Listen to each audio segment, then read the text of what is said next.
আসসালামু আলাইকুম। আমি ক্লাস শুরু করতেছি। আজকে আমরা ৩ নং ভাগের বর্ণের মধ্যে যে বর্ণটি লিখে দেখাবো সেটি হচ্ছে তালব্য-শ। তালব্য-শ বর্ণটি কিভাবে বাচ্চারা লিখবে এই জন্য শুরুতে আমরা বড় করে লিখে দেখাবো, তারপর ছোট করে লিখে দেখাবো। আমি ইনশাআল্লাহ লেখা শুরু করছি।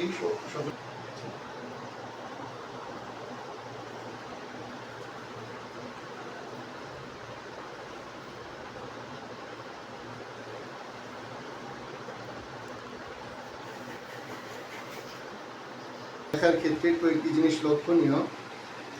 একটি হচ্ছে তালব্য-শের মধ্যে এই যে একের মাথার মতো যে দুইটা অংশ, এই দুইটা অংশ সমান হবে। এখানে একটু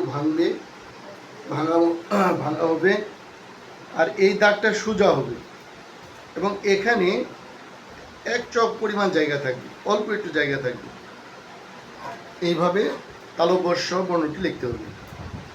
এগুলো বড় আকারে লিখবে, আর বাচ্চারা ছোট আড়াই ঘরে কিভাবে লিখবে এই জিনিসটা আমি লিখে দেখাচ্ছি। সকলে মনোযোগ সহকারে দেখতে থাকেন।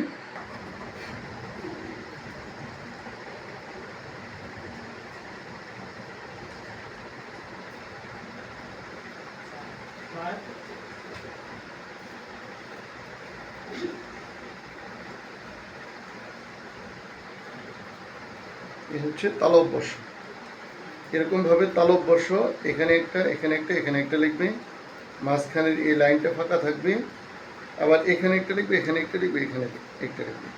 এইভাবে ৪-৫ বার প্র্যাকটিস করবে।